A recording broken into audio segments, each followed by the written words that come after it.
ชายแดนไทยกัมพูชาซึ่งมีความยาวกว่า800กิโลเมตรหลังจากข้าหลวงฝรั่งเศสเข้ามาปักปันเขตแดนในปีพ.ศ. 2450ได้มีเหตุการณ์และมีประชาชนไปมาหาสู่ไม่รู้ว่าใครเป็นใครพัวพันกันไปหมดเดี๋ยวดีเดี๋ยวร้ายผ่านมาหลายร้อยปีในช่วง50ปีที่ผ่านมาเหตุการณ์ที่ควรนำมาเล่าให้ฟังก็คือสงครามในกัมพูชาซึ่งประชาชนนับล้านคนเสียชีวิตจากความทุกข์ยากเจ็บป่วยทารุณกรรมถูกพิฆาตเข็นฆ่าจากคนในชาติที่แบ่งออกเป็นฝักเป็นฝ่ายชาวกัมพูชาหลายแสนคนทะลักเข้ามาในดินแดนของไทยเล่าให้ฟังตอนนี้ขอเปิดเผยศูนย์รองรับเขาอีด่างอำเภอตาพระยาจังหวัดปราจีนบุรีซึ่งในเวลานั้นยังไม่ได้จัดตั้งเป็นจังหวัดสระแก้วขึ้นสถานการณ์ที่ตรงนี้เคยเป็นสถานที่รักษาชีวิตช่วยชีวิตและให้ชีวิตใหม่แก่ชาวกัมพูชานับแสนคนซึ่งไม่น่าเชื่อว่าคนไทยจะใจดีขนาดนี้ในวันที่17เมษายน2518พรพตผู้นำเขมรแดงจอมโหดได้นำกำลังทหารโค่นล้มรัฐบาลของนายพลลอนนอนซึ่งมีรัฐบาลสหรัฐสนับสนุนอยู่ประชาชนชาวกัมพูชาหนีความอดอยากหนีการเข็นฆ่าทยอยเข้ามาในดินแดนของประเทศไทยวันที่25ธันวาคมพ.ศ. 2521กองทัพเวียดนามราว 150,000 คนบุกเข้าดินแดนกัมพูชาทหารเวียดนามที่ไม่เคยแพ้ใครมีภารกิจคือขจัดโค่นล้มระบอบคอมมิวนิสต์ของนายพรพต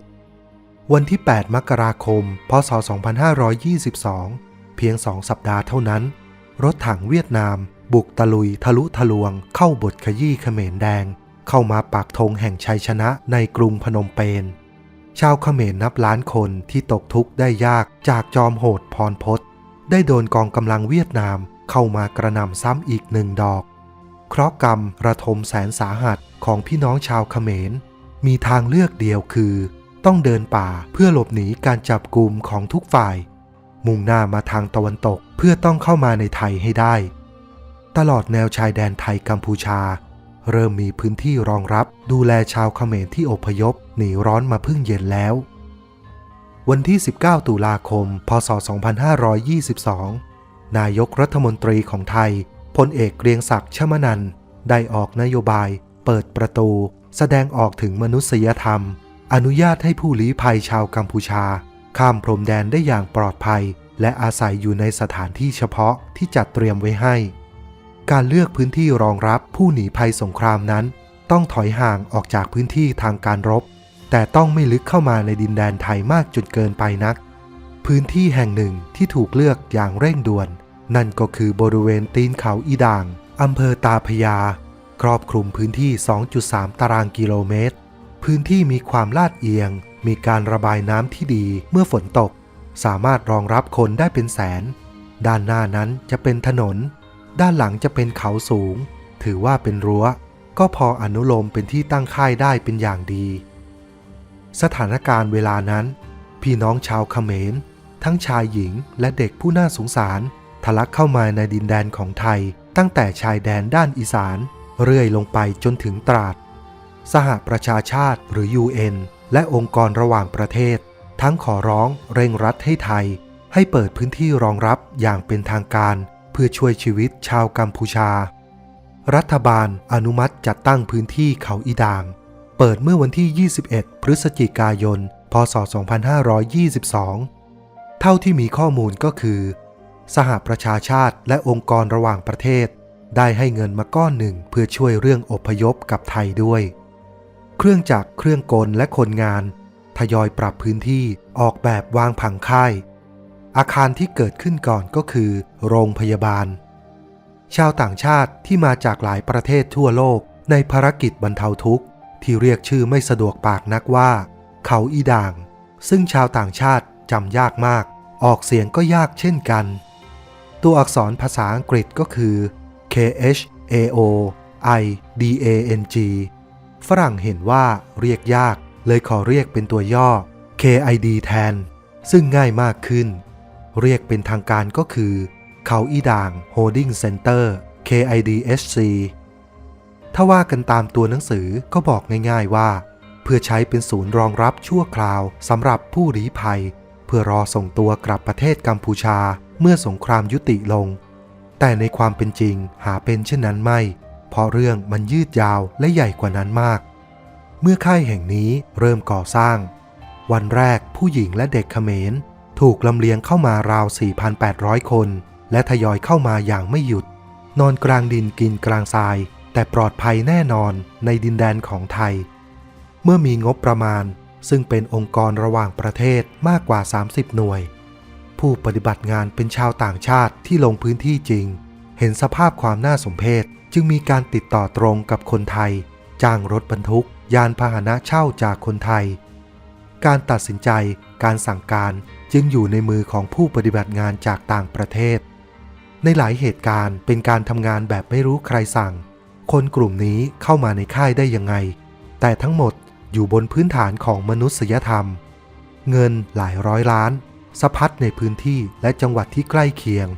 ไม้ไผ่แฝกมุงหลังคาลวดตะปูผ้าพลาสติกเครื่องสุขภัณฑ์สายไฟฟ้าขันน้ำแทงน้ำท่อประปาต่างๆมากมายถูกนำมาใช้งานทุกอย่างไหลลื่นธุรกิจที่ดุดันอู้ฟู่ที่สุดคือรถบรรทุกน้ำจืดที่ต้องนำน้ำจืดมาจากอำเภออรัญญประเทศมาใช้ในค่ายเขาอีด่างเพื่อดูแลคนเป็นแสนรถบรรทุกน้ำวิ่งทั้งวันทั้งคืนส่งเข้าค่ายเขาอีด่างอย่างไม่หยุดหย่อนในโรงพยาบาลในค่ายมีแต่หมอพยาบาลซึ่งยอมรับว่าในค่ายนั้นมีมาตรฐานในการทำงานแบบมืออาชีพ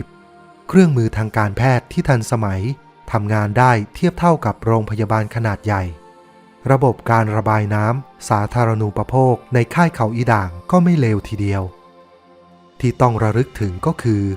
การรักษาพยาบาลในค่ายที่เอื้อเฟื้อต่อทหารไทยที่บาดเจ็บจากการสู้รบตามแนวชายแดนการผ่าตัดรักษาโรคมีมาตรฐานสูงรวมทั้งให้การดูแลประชาชนคนไทยในพื้นที่ด้วยจากพื้นที่ป่าเสื่อมโทรมพื้นที่ตีนเขาอีด่างกลายเป็นค่ายขนาดมหึมามีน้ำมีไฟฟ้า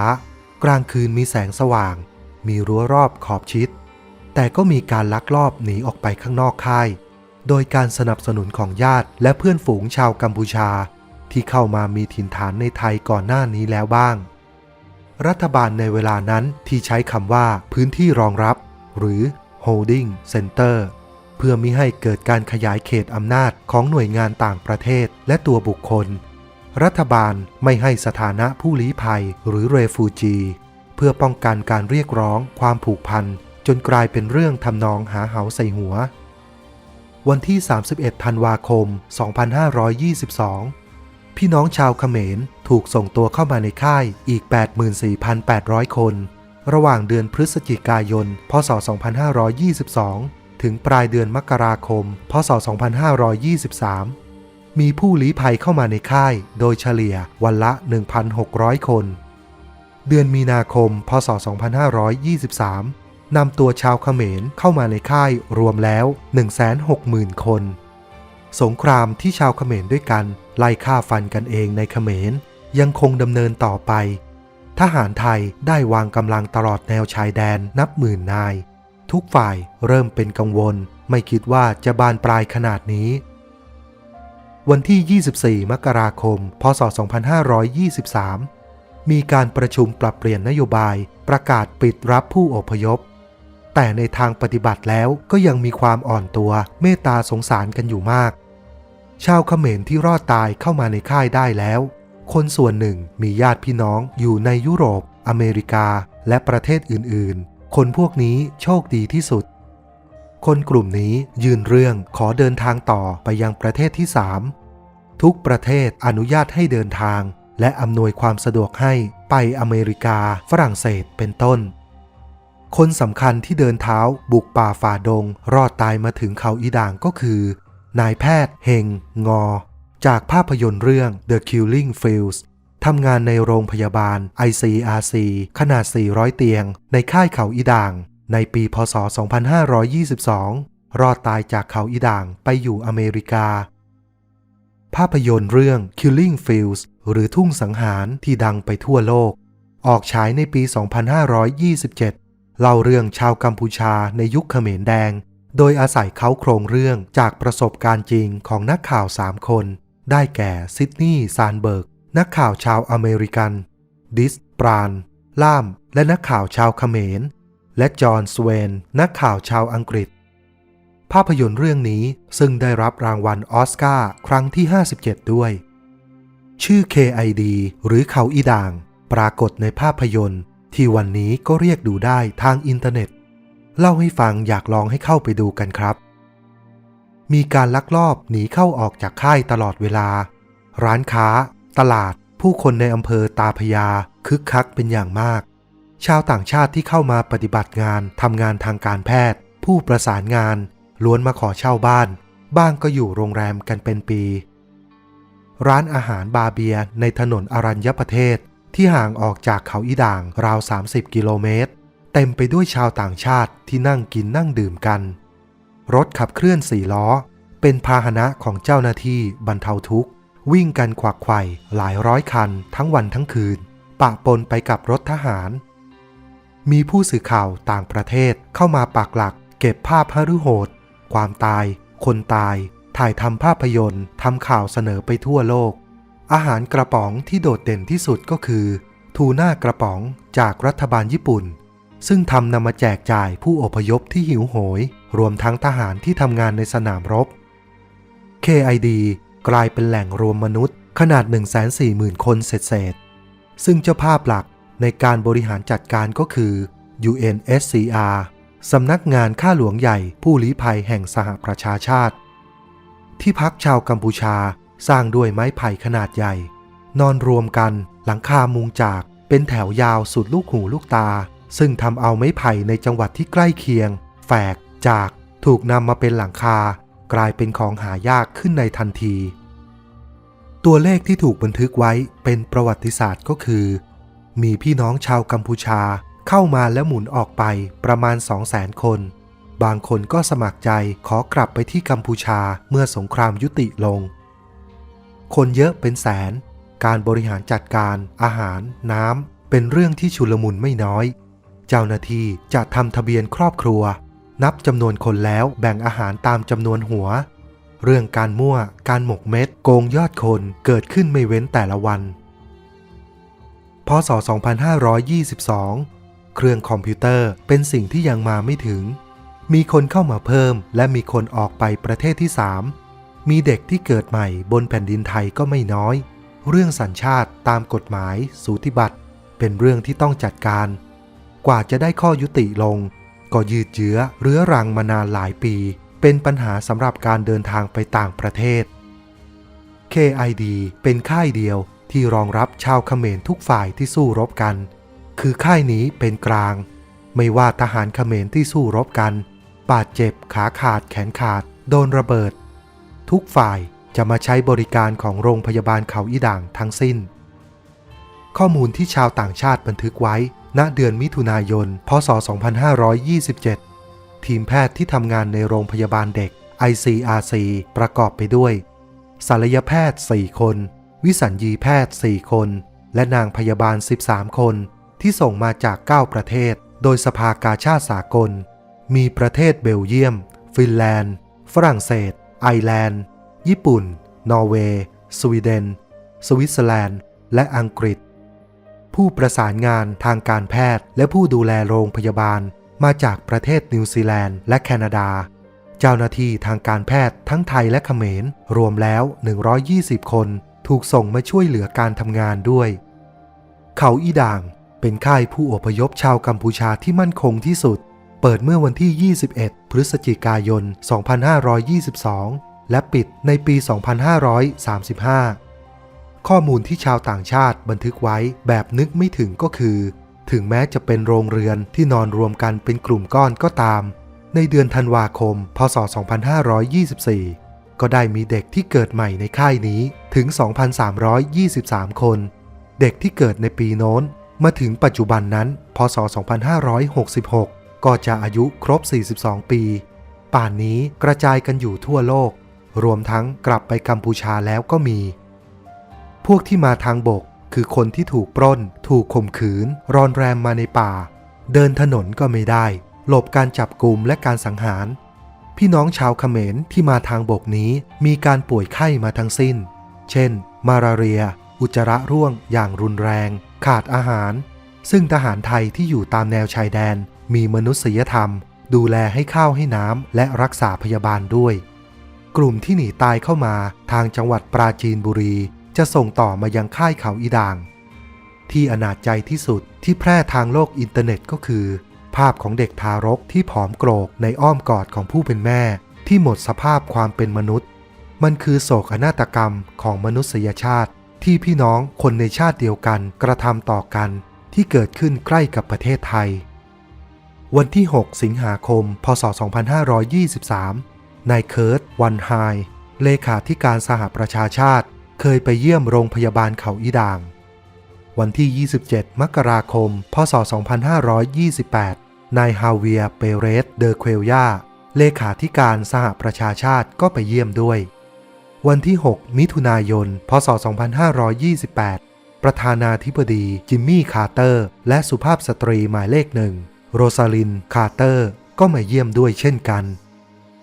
ขอบอกเล่าต่อคนไทยให้ทราบค่ายเขาอีด่างได้ช่วยชีวิตคนเป็นแสนที่คิดว่ามหึมาที่สุดแล้วก็ไม่จริงทั้งหมดเพราะว่าในระหว่างปีพ.ศ. 2527 ถึง 2528 เวียดนามก็ได้มีการรุกใหญ่ต่อกัมพูชาแบบขอเช็คบินเกิดสึนามิคลื่นมนุษย์ชาวกัมพูชานับแสนเข้ามาอีกละลอกสหประชาชาติขอให้ไทยตั้งค่ายยักษ์ขึ้นอีกเรียกว่าค่ายที่2คือไซต์2อยู่ที่บ้านทับไทยตำบลทับเสด็จอำเภอตาพระยาคราวนี้เข้ามามากกว่าเขาอีด่างซะอีกรอบนี้จัดเต็มมีชาวกัมพูชาหนีตายเข้ามาราว 200,000 คน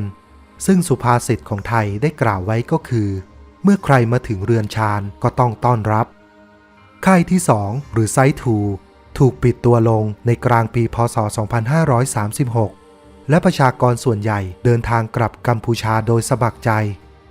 ค่ายเขมรรออพยพไซต์2นี้ปัจจุบันเป็นพื้นที่โครงการทัพทิมสยามเมื่อสงครามยุติสิ้นสุดลงมีการจัดตั้งเขมร4ฝ่ายรัฐบาลพลเอกชาติชายชุนหวันได้ปรับเปลี่ยนนโยบายแปรสนามรบเป็นสนามการค้าการหนีภัยสงครามของชาวกัมพูชาตั้งแต่พ.ศ. 2518 ถึง 2528 มีค่ายผู้อพยพหลักและค่ายย่อยไม่น้อยกว่า 60 แห่งตลอดแนวชายแดนไทยกัมพูชาและก็ยังมีค่ายผู้หนีภัยจากการสู้รบทางฝากฝั่งตะวันตกตลอดแนวชายแดนไทยเมียนมาอีกโอกาสหน้าผมจะนำมาเล่าให้ฟังนะครับดินแดนไทยแลนด์มีศิษย์เก่ามีแขกเรือมาเยือนแล้วก็จากไปตลอดเวลาบางคนก็กล้าบอกความจริงว่าตัวเองนั้นได้รอดตายเพราะเขาอีด่างบางคนก็ขอปกปิดไว้เพราะอายแต่เรื่องนี้คนไทยทุกคนต้องรับทราบโดยทั่วกันนะครับขอขอบคุณบทความพลเอกนิพัฒน์ทองเล็กเผยแพร่โดยมติชน